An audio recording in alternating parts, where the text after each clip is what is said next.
Water, water everywhere and not a drop to drink, goes the old poem. Now, I've got a bit of salt water in here, and if we wanted to desalinate this, there's a little bit of a process which will stop you from desperately, as people have in the past, desperately drinking this salt water, going mad, and then your system basically shutting down. So what we're going to do is take this little bit of salt water and another bottle like this, and we're going to marry them up so they're having a little smooch there.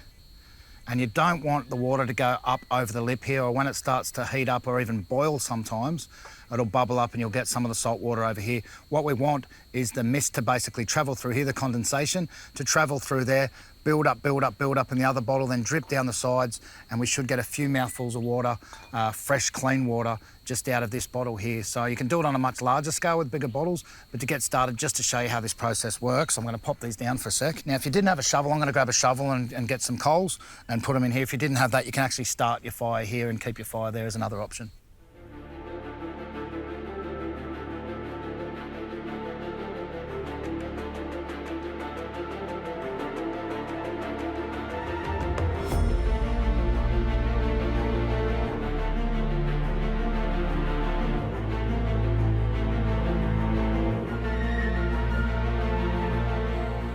So this is a bit of a matter of don't try this at home, kids. If you don't get the heat exactly right, then this bottle can crack. Not quite explode, but you wouldn't want to risk that happening. So this is something you'd use only in a desperate situation, and also you'd probably keep your distance from it as well. So I've opted for a wood that doesn't burn that hot, like Cassar burns really hot. Some of the hardwoods like ironbark burns really hot.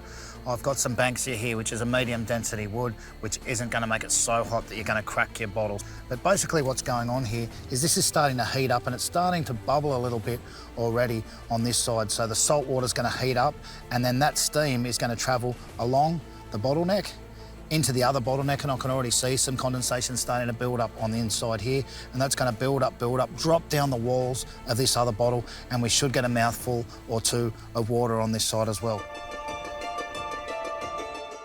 All right, now that we've got our own desalination process going on here, I'm going to show you some other handy tips to find water in the bush. Let's go. I've had a little bit of rain. I can also see where this has actually leached out of the side of this tree a bit, but hopefully there's still enough there to be able to make a little straw. I've just used a bit of Goin lily here. Just pop my knife away and just roll that up to make like a little straw. Just found a bottle lying around if you didn't have anything else to use, and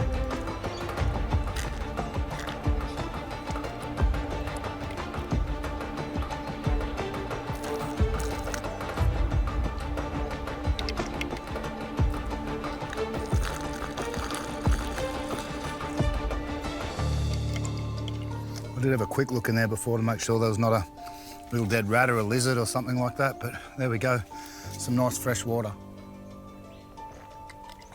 Beauty.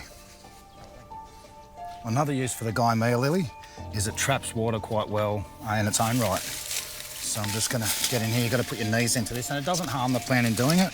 Probably doesn't like it much, but it doesn't kill the plant. You want to wrap around your arm and firmly pull it out. Get it on an angle as quickly as you can, and check that out.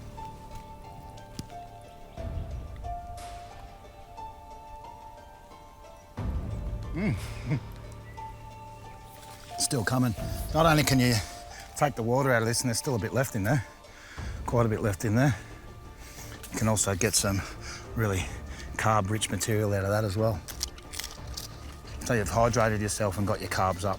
But I will chuck in everyone at home, please don't go willy-nilly trying wild food. You've got to really know what you're talking about. This actually has a toxic cousin that lives a little bit further up north you've got to be careful of, but this Goin lily here is very handy, and knowing a bit about it could save your life.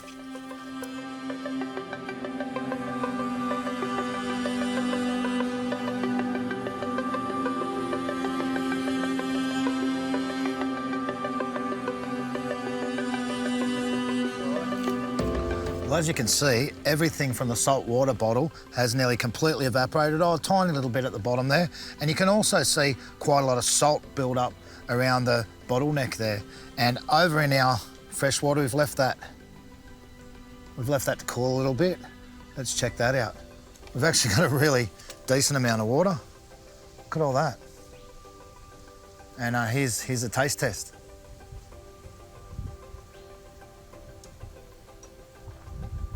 Nope, it's fresh water. Not too bad at all.